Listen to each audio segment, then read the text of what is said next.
Est-ce que lorsque vous êtes arrivé en 2002, bon, votre père était très proche du général de Gaulle, il a certainement été informé bien avant 64 de la volonté du général de faire ce rapprochement, tout au moins cette reconnaissance. Est-ce que vous y pensiez en 2002? Est-ce que vous y pensez encore quand vous arrivez en Chine? Est-ce que par moment Ben, vous je dites n'y tiens, pense pas, mais ils m'y font penser. Parce que chaque fois qu'on me cite, et c'est quelquefois je ne dis pas lassant, même si j'en suis très fier, c'est sans arrêt euh,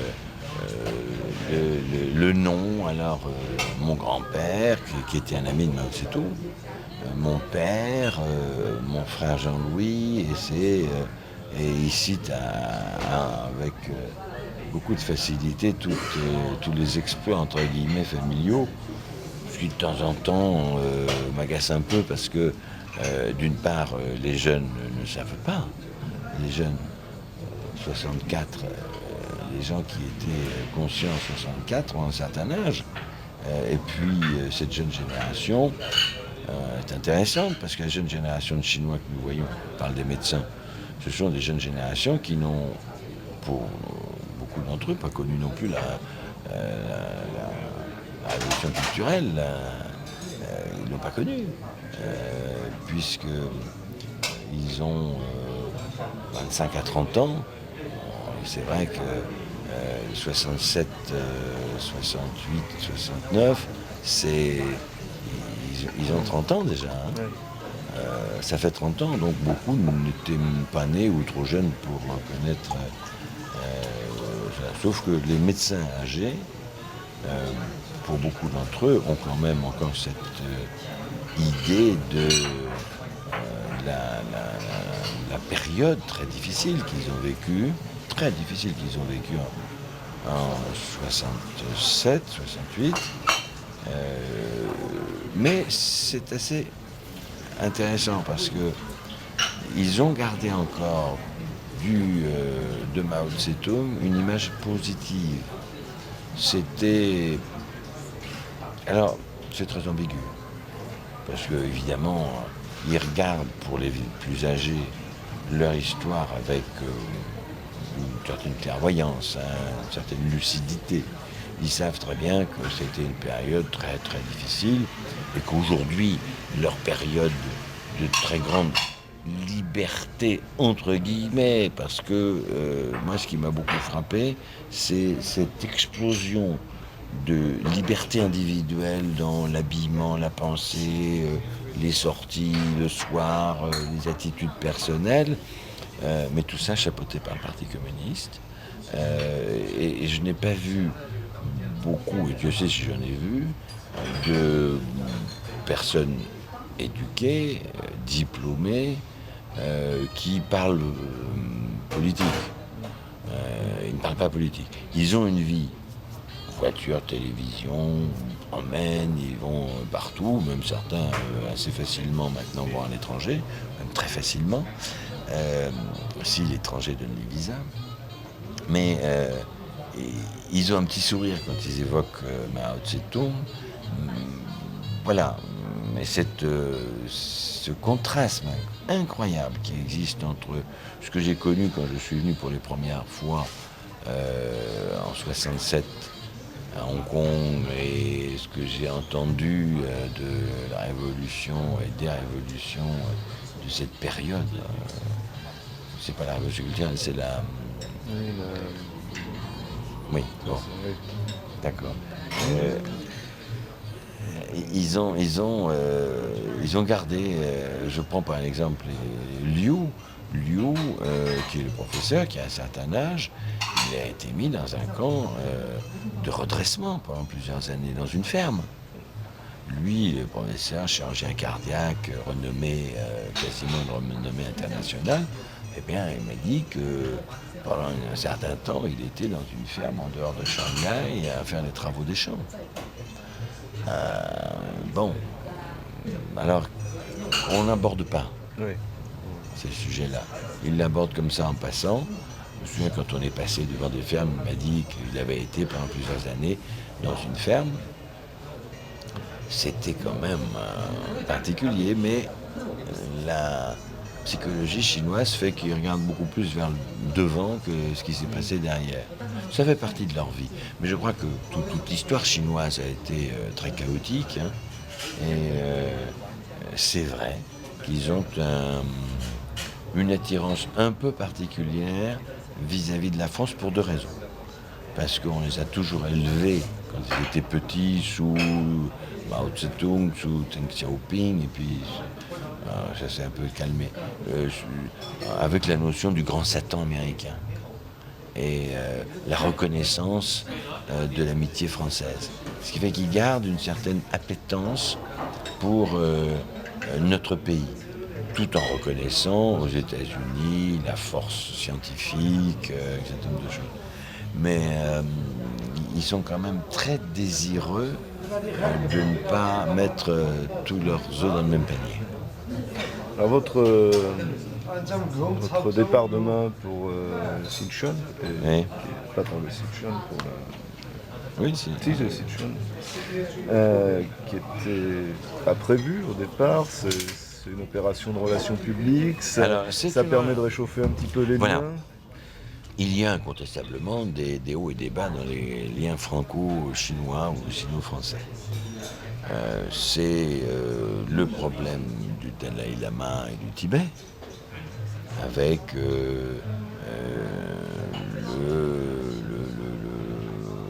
la présence de cette ombre du Dalai Lama et ses relations, le fait que Delanoë, le maire de Paris, va recevoir et va même instituer le Dalai Lama comme citoyen d'honneur de Paris, ce qui est à mon avis une provocation pure et simple, parce que c'est un acte contre la Chine et non pas pour le Dalai Lama.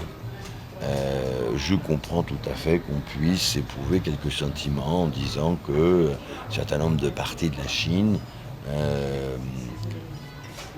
auraient pu ou pourraient avoir plus d'autonomie, mais là on s'initie dans les affaires intérieures chinoises et il faudrait savoir ce que l'on veut. Où l'on veut, alors c'est peut-être pragmatique et brutal ce que je vais dire, mais où l'on veut que ça soit avant la crise ou surtout pendant la crise, développer les échanges commerciaux, l'amitié entre les dirigeants et même les intellectuels, les cadres, les diplômés entre la France et la Chine. À ce moment-là, on prend un certain nombre de précautions, où on considère que la Chine n'a pas d'importance dans le monde actuel, ce qui serait une immense bêtise, et on peut faire effectivement ce que l'on veut avec le Dalai Lama, qui ne fera évidemment pas avancer ni les affaires de la Chine, ni les affaires du Tibet, ni les affaires du Dalai Lama. Parce que le Dalai Lama n'attend pas pour faire ce qu'il est en train de faire, d'être citoyen d'honneur de Paris. Alors c'est une provocation qui a deux sens. Une provocation contre le gouvernement français actuel, et je crois que c'est très clair. Et puis c'est l'espèce d'attitude un peu tiers-mondiste gauchiste de Delanoë. Vous savez, c'est ce tiers-mondisme qui coûte pas cher, ce gauchisme qui coûte pas cher et qui malheureusement a quelquefois des conséquences importantes. C'est prendre fait et cause pour toutes les drames dans le monde entier, sans évidemment y mettre le doigt ni y tremper la main, parce que ça salirait, ça serait dangereux, sans quitter par le périphérique, si possible en restant à Saint-Germain-des-Prés. Ouais. On est très, très habitué à ça. Alors, moi je ne m'immiscie pas dans les affaires du Tibet.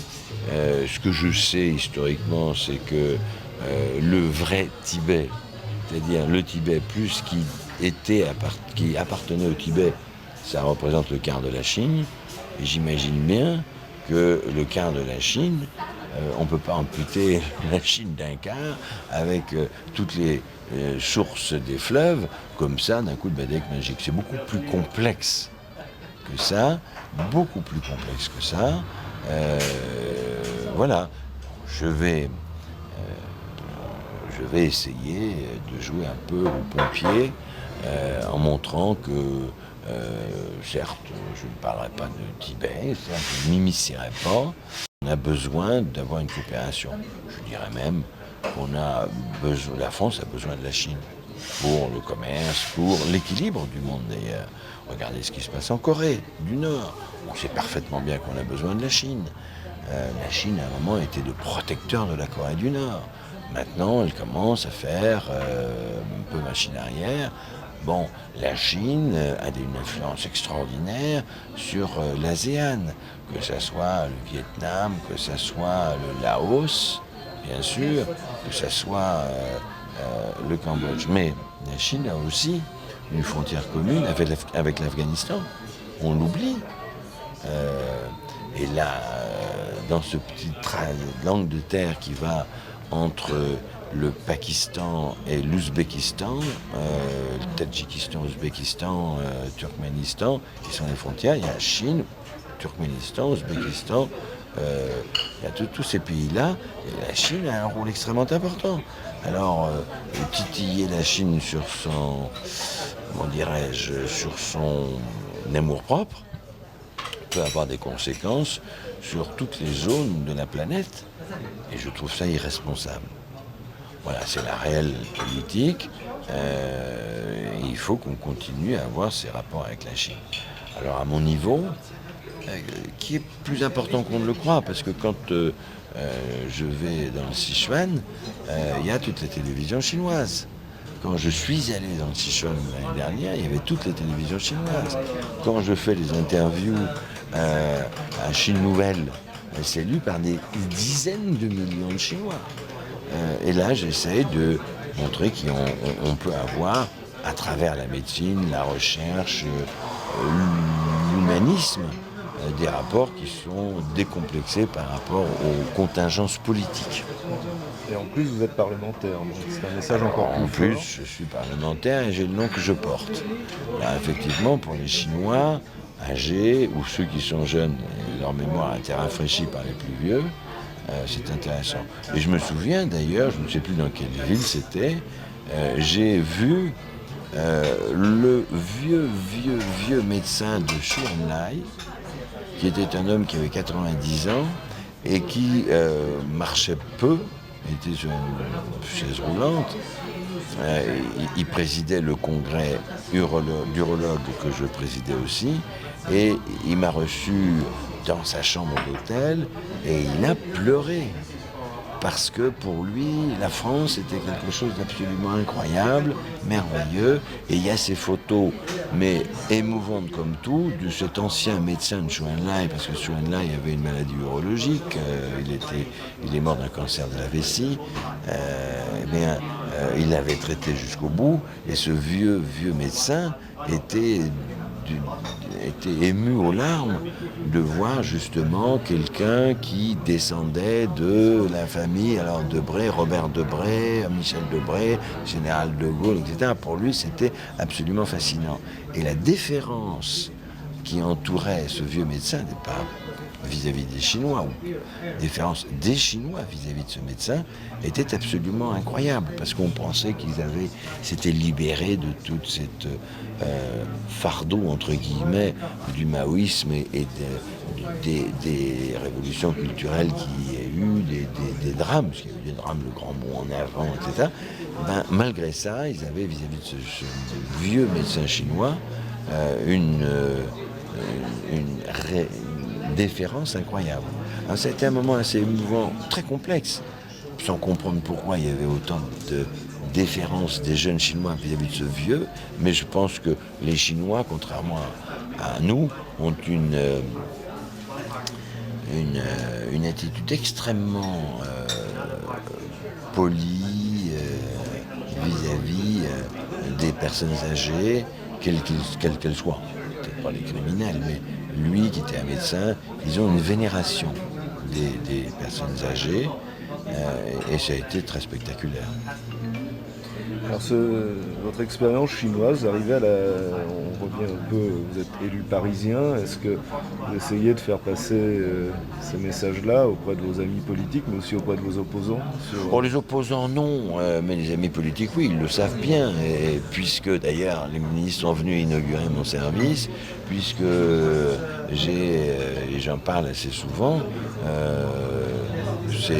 ça passe facilement au niveau de mes amis politiques, quels qu'ils soient. D'ailleurs, je suis venu avec Nicolas Sarkozy pour l'inauguration des Jeux Olympiques à Pékin. Si je suis venu avec Nicolas Sarkozy, c'est pas pour rien, c'est parce qu'il savait ma présence, mon influence, l'amitié que je porte aux Chinois. Donc j'essaie. Mais vis-à-vis des opposants, alors il y en a quelques-uns qui peuvent qui peuvent comprendre. Mais il y en a beaucoup qui, comme Bertrand Delanoë, essayent de savonner la planche des relations franco-chinoises de façon complètement irréfléchie et dangereuse. Qu'est-ce que ça rapporte à Bertrand Delanoë? Si quelques voix de bobos gauchistes qui ne réfléchissent pas plus haut que l'embout de leur nez, et en tous les cas, je sais que ça rapporte à Delanoë chose simple, c'est-à-dire qu'il enquiquine le gouvernement de façon un peu mielleuse.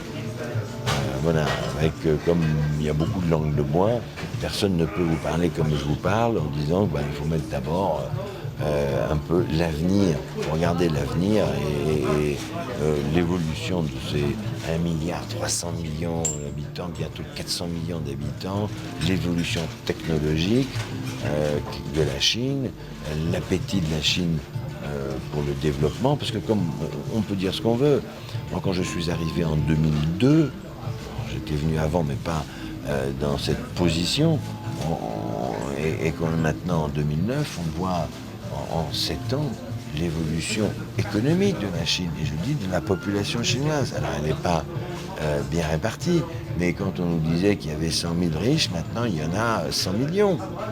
Alors 100 millions sur 1,3 milliard, oui, il y aura peut-être 200 millions. Il va y avoir bientôt plus de riches en Chine que la totalité de la population européenne. Alors, il reste du travail, puisqu'il y a 1,3 milliard d'habitants.